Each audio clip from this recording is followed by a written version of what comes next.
Regarde, je vais te montrer ce qui m'est arrivé lors d'une de mes premières locations sur mon logement Airbnb.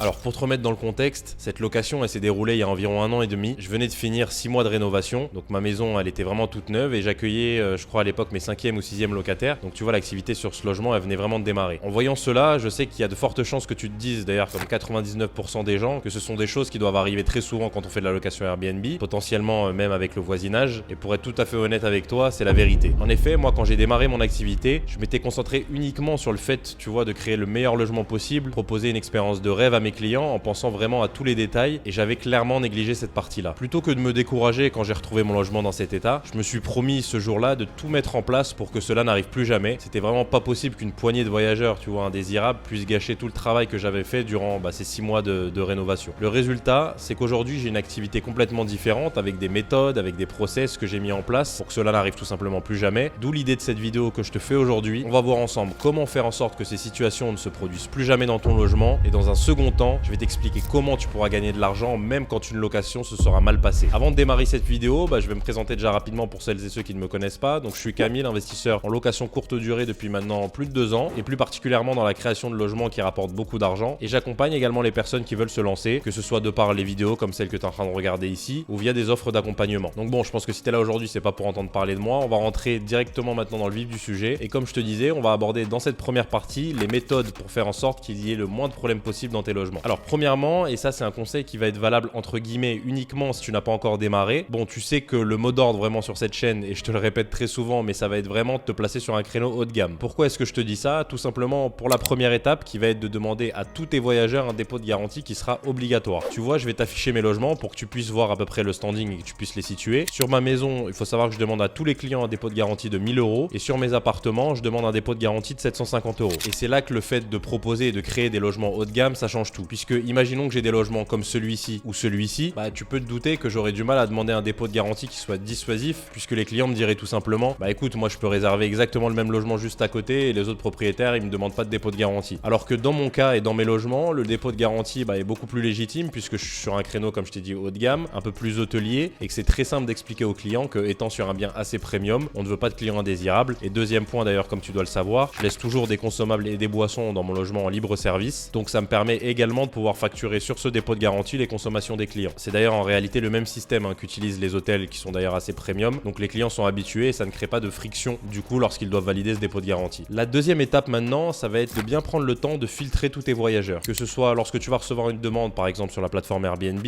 donc bien poser la question du nombre de personnes qui seront sur place, les raisons du séjour, etc. Et même une fois que la personne a validé, moi personnellement je demande à mon service client de toujours contacter par téléphone les voyageurs avant l'arrivée pour être sûr qu'ils ont bien compris les règles du logement. Encore une fois, je t'en ai déjà parlé dans de précédentes vidéos, mais tout contact téléphonique avec tes clients doit être vraiment parfait. C'est tout bête, mais ne serait-ce qu'un sourire lorsque tu parles, même à travers un téléphone, ça s'entend et c'est un détail qui a vraiment son importance. Moi, quand je sens par exemple que des clients ils viennent avec une intention de faire la fête, ou en tout cas avec une mauvaise intention, c'est ce que j'explique toujours à mon service client. Plutôt que de m'énerver avec les clients, je vais tout simplement leur indiquer que le logement il est pas fait pour ça, que c'est trop petit et que même moi d'ailleurs si je devais organiser une soirée, je le ferais pas dans le logement. Et je peux derrière même pourquoi pas leur conseiller d'autres sites qui sont plus spécialisés dans ce qu'ils recherchent, donc les soirées, etc. Tu vois, ça c'est vraiment la psychologie que tu dois adopter lors de tous tes échanges téléphoniques. Arrivé à ce stade, donc tu auras pris le temps de comprendre les raisons du séjour de ton client, il aura validé son dépôt de garantie et honnêtement, là, arrivé à ce stade-là, tu auras quasiment aucune chance que le séjour se passe mal. Pour te sécuriser encore plus, je peux te conseiller ici d'utiliser des capteurs comme celui-ci. Donc c'est tout simplement des capteurs de bruit qui vont t'envoyer des alertes dès que les personnes chez toi ont dépassé un certain seuil de bruit. Tu peux programmer des messages qui partent en automatique, donc dès que le seuil de bruit sera dépassé. Donc moi par exemple, je vais programmer un message pour leur demander de faire moins de bruit et je vais les prévenir également qu'au bout de 3 alertes, il y aura un montant qui sera retenu de leur dépôt de garantie. Et là, quand tu fais ça, je peux te garantir que le bruit s'arrête très vite. Moi, c'est vrai qu'avant de connaître tout ça, j'avais de réels problèmes, surtout avec mon voisinage, et c'était moi qui allais m'occuper de régler les situations sur place. Et honnêtement, je peux te garantir que quand tu te retrouves à 1h du matin à aller ouvrir de force la porte de chez toi parce que les clients ils veulent pas t'ouvrir, c'est assez compliqué. Bon, je te rassure, maintenant c'est des choses qui ne m'arrivent plus du tout. Enfin, le dernier conseil là que je peux te donner pour clôturer cette première partie, ça va être vraiment d'éviter d'accueillir trop de voyageurs, surtout si tu investis dans des appartements. Si tu suis la chaîne, tu as as déjà dû voir normalement du coup mes 2 premiers appartements. Il faut savoir que dans ces appartements, moi j'accueille uniquement 2 voyageurs, donc à 90% des couples ou alors des personnes qui voyagent seules. J'accepte uniquement 4 personnes quand ils voyagent avec leurs enfants parce que je me suis rendu compte que dans le secteur moi que j'avais choisi, j'avais déjà énormément de demandes pour les séjours de 2 personnes et c'est vrai qu'avec cette clientèle de couple, bon, t'es sûr à 100% d'avoir aucun problème. Pour ce qui est de ma maison, là je peux accueillir plus de personnes puisque le logement il est fait pour. Voilà, je pense que je t'ai donné pas mal d'infos et honnêtement, bon, avec toutes ces informations, tu peux être sûr que ton activité de location courte durée se passera sans souci. Après, il peut toujours y avoir des petits imprévus, des personnes bon un peu moins respectueuses que d'autres qui vont par exemple t'abîmer une chaise, te tâcher un tapis, etc. Je vais te montrer dans cette deuxième partie comment moi je gère ces situations et comment je fais en sorte que même lorsqu'un imprévu arrive, je gagne quand même de l'argent. Alors pour démarrer cette seconde partie, je vais te montrer quelque chose de primordial que tu dois absolument mettre en place si tu veux que tout ce que je t'explique par la suite puisse fonctionner. Donc ton équipe de ménage doit te transmettre des rapports photos et vidéos à chacun de leurs passages. Regarde, le plus simple c'est que je vais te montrer un exemple directement sur mon téléphone. Regarde, là tu vois, on a un rapport, bon il y a énormément de photos, je vais pas tout te montrer, le salon, les toilettes, etc.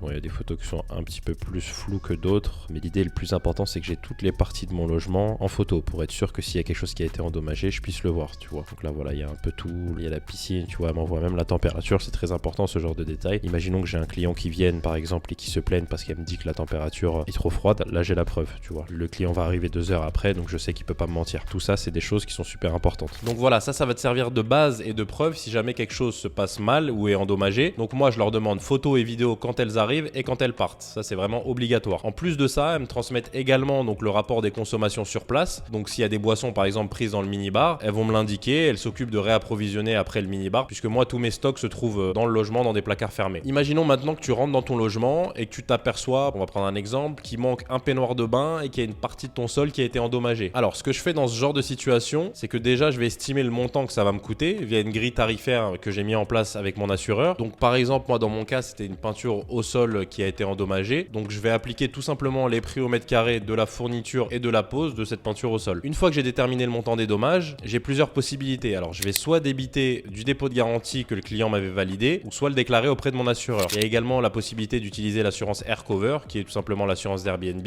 Donc là, il faut que le dégât soit survenu durant une location qui provenait d'Airbnb. Peu importe chez qui j'ouvre ce dossier, les éléments à fournir seront toujours les mêmes. Donc photos et ou vidéos avant, après, et également les factures des produits endommagés. C'est vrai d'ailleurs que je t'en ai pas encore parlé, mais c'est très important. Il faut que tu gardes absolument toutes tes factures, que ce soit des produits déco, des factures travaux. Ça, c'est vraiment important que tu gardes tout. Avec l'expérience maintenant, bon, pour être honnête, je pense que c'est des dossiers moi que je peux faire en même pas 15 minutes et il faut compter en moyenne généralement 2 à 3 semaines pour obtenir une indemnisation. Ce qui va être intéressant maintenant, et c'est d'ailleurs ce que je conseille à toutes les personnes que j'accompagne, c'est que tu ne seras pas obligé d'effectuer les réparations tout de suite. Ça sera à toi de juger si tu trouves que ça peut diminuer le confort de tes voyageurs ou non. Si on reprend mon exemple, tu vois la tâche sur ma peinture de sol, c'est pas du tout quelque chose que je vais faire réparer tout de suite. Par contre, cet argent qui m'a été versé comme indemnisation, bah, je vais le garder, je vais surtout pas le toucher. Tous les 8 mois environ, je vais reprendre l'argent que j'ai mis de côté sur ce compte, on va dire travaux. Je vais payer un entrepreneur avec un forfait, généralement c'est sur 1 ou 2 journées, en négociant un tarif intéressant, et je vais reprendre tous les éléments qui ont été endommagés durant ces 8 mois. Alors je te dis 8 mois, mais ça peut être 1 an, ça peut être 10 mois. Ça dépendra forcément des locations et comment elles vont se passer. Donc tu vois, ce que je te partage aujourd'hui, je peux te garantir qu'il n'y a pas 5% des propriétaires sur Airbnb qui en sont conscients. Et ça te permettra de pouvoir garder un logement complètement neuf au fur et à mesure des années. Tu pourras même d'ailleurs, si tu le veux, changer de déco, changer de couleur de peinture. Et tout ça à moindre frais puisque c'est de l'argent qu'on t'aura versé au fur et à mesure des locations. Comme je te le dis souvent, si tu veux générer beaucoup d'argent avec cette activité, il faut vraiment que tu vois ça comme un business à part entière. Les gens qui pensent que mettre seulement un logement sur Airbnb, ça va les rendre riches, bon malheureusement pour eux, ils vont pas pouvoir aller bien loin. Mais bon, comme je dis souvent, tant mieux, ça laisse tout simplement plus de place pour nous et ils finiront dans tous les cas par s'en aller dans peu de temps. Écoute, j'espère que cette vidéo t'a plu. De mon côté, j'ai vraiment essayé de faire le maximum pour condenser toutes les infos et surtout de faire en sorte que ça va pas trop chiant et compliqué à comprendre, même si bon, je sais qu'il y a quand même pas mal d'informations. N'hésite pas d'ailleurs à t'abonner à la chaîne pour suivre les prochaines vidéos. De mon côté, je te dis à très bientôt, c'était Camille, ciao ciao.